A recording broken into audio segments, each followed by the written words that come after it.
नमस्कार। प्रांजल ज्ञान गंगा में आप सभी का स्वागत है। हम संक्षिप्त महाभारत का पाठ कर रहे हैं जिसमें कि भीष्म पर्व चल रहा है। कल हमने कथा में अभिमन्यु का व्यू में प्रवेश और पराक्रम की कथा को पढ़ा था। आज हम दुशासन और कर्ण की पराजय तथा जयद्रथ का पराक्रम की कथा को पढ़ेंगे। संजय कहते हैं, राजन, उस समय अभिमन्यु ने दुशासन से हंसकर कहा, दुर्मूर्ते, तूने मेरे पितृवर्ग का राज्य हर लिया है। उसके कारण तथा तेरे लोभ, अज्ञान, द्रोह और दुस्साहस के कारण महात्मा पांडव तुझ पर अत्यंत कुपित हैं। इसी से आज तुझे यह दिन देखना पड़ा है। आज उस पाप का भयंकर फल तू भी भोग। क्रोध में भरी हुई माता द्रौपदी का बदला लेने वाले पिता भीमसेन की इच्छा पूर्ण करके आज मैं उनके ऋण से उऋण हो जाऊंगा। यदि तू युद्ध छोड़कर भाग नहीं गया तो मेरे हाथ से जीता नहीं बच सकता। यह कहकर अभिमन्यु ने दुशासन की छाती में कालाग्नि के समान तेजस्वी बाण मारा। वह बाण उसकी छाती में लगा और गले की हसली छेद कर निकल गया।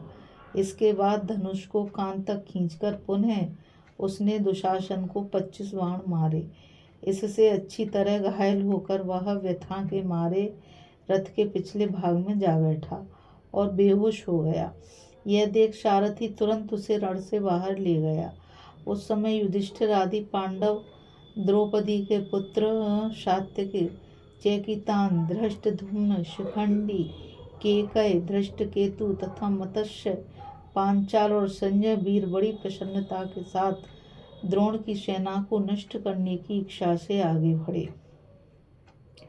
फिर तो कौरवों और पांडवों की सेना में महान युद्ध होने लगा। इधर कर्ण अत्यंत क्रोध में भरकर अभिमन्यु के ऊपर तीक्ष्ण बाणों की वर्षा करने लगे और उसका तिरस्कार करते हुए उसके अनुचरों को भी बाणों से बीधने लगे। अभिमन्यु ने भी तुरंत उसे 73 बाणों से बीध डाला। उस समय उसकी गति कोई नहीं रोक सका। तदंतर कर्ण ने अपनी उत्तम अस्त्र विद्या का प्रदर्शन करते हुए सैकड़ों बाणों से अभिमन्यु को बीध डाला। कर्ण के द्वारा पीड़ित होकर भी सुभद्रा कुमार शिथिल नहीं हुआ। उसने तेज बाणों से शूरवीरों के धनुष काटकर कर्ण को भी खूब घायल किया। साथ ही उसके छत्र, ध्वजा, सारथी और घोड़ों को भी हंसते हंसते बीध डाला। फिर कर्ण ने भी उसे कई बाण मारे, किंतु अभिमन्यु ने अविचल भाव से सबको झेल लिया और मुहूर्त भर में एक ही बाण से कर्ण के धनुष और ध्वजा को काटकर पृथ्वी पर गिरा दिया। इस प्रकार कर्ण को संकट में फंसा देखकर उसका छोटा भाई सुदृढ़ धनुष ले अभिमन्यु का सामना करने को आ गया। उसने आते ही 10 बाण मारकर अभिमन्यु को छत्र, ध्वजा, सारथी और घोड़ों सहित बीध डाला। यह देख आपके पुत्र बहुत प्रसन्न हुए। तब अभिमन्यु ने मुस्कुराकर एक ही बाण से उसका मस्तिष्क काट गिराया। राजन, भाई को मरा देख कर्ण बहुत दुखी हुआ। इधर सुभद्रा कुमार ने कर्ण को विमुख करके दूसरे धनुर्धरों पर धावा किया। क्रोध में भरकर वह हाथी, घोड़े, रथ और पैदलों से युक्त उस विशाल सेना का संहार करने लगा। कर्ण तो उसके बाणों से बहुत पीड़ित हो चुका था, इसलिए अपने शीघ्रगामी घोड़ों को हाँककर रणभूमि से भाग गया। इससे व्यूह टूट गया। उस समय टिड्डियों या जल की धाराओं के समान अभिमन्यु के बाणों से आकाश आच्छादित हो जाने के कारण कुछ सूझ नहीं पड़ता था। सिंधुराज जयद्रथ के सिवा दूसरा कोई रथी वहां न टिक सका। अभिमन्यु अपने बाणों से शत्रु सेना को दग्ध करता हुआ व्यूह में विचरने लगा। रथ, घोड़े, हाथी और मनुष्यों का संहार होने लगा। पृथ्वी पर बिना मस्तिष्क की लाशें बिछ गईं। कौरव योद्धा अभिमन्यु के बाणों से छत बिछत हो प्राण बचाने के लिए भागने लगे। उस समय वे सामने खड़े हुए अपने ही दल के लोगों को मारकर आगे बढ़ रहे थे और अभिमन्यु उस सेना को खदेड़ खदेड़ कर मार रहा था।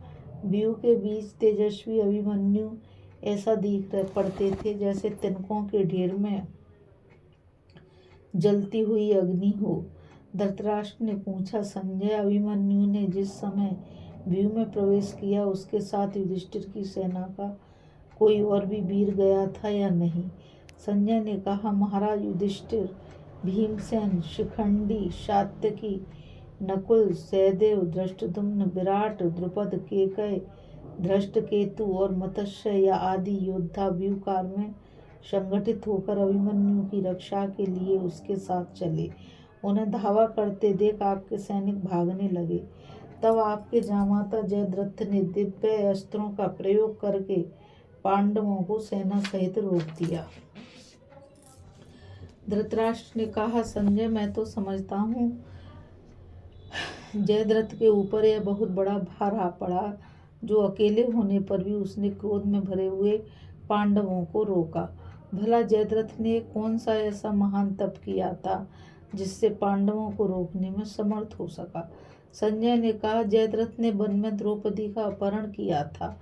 उस समय भीमसेन से उसे परास्त होना पड़ा था। इस अपमान से दुखी होकर उसने भगवान शंकर की आराधना करते हुए बड़ी कठोर तपस्या की। भक्त वत्सल भगवान ने उस पर दया की और स्वप्न में दर्शन देकर कहा, जयद्रथ, मैं तुझ पर बहुत प्रसन्न हूँ, इच्छा अनुसार वर मांग लो। वह प्रणाम करके बोला, मैं चाहता हूँ अकेले ही समस्त पांडवों को युद्ध में जीत सकूं।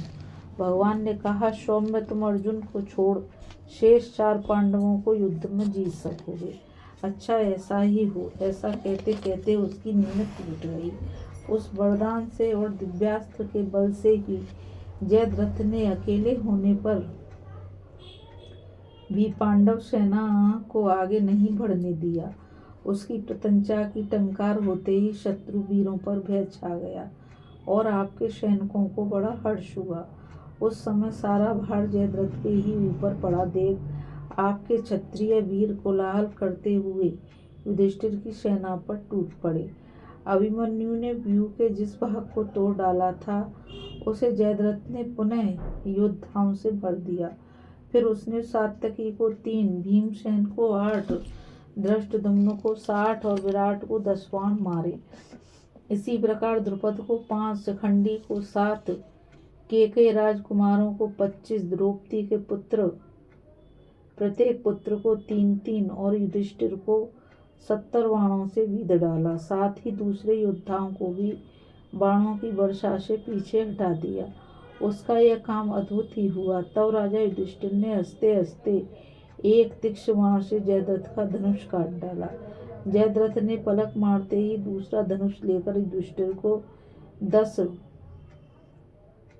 और अन्य योद्धाओं को 3-3 बाणों से बीध दिया।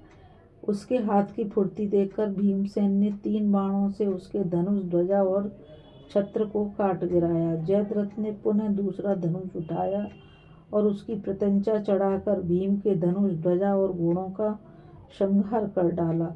घोड़ों के मर जाने पर भीमसेन उस रथ से कूदकर सात्यकी के रथ पर जा बैठे।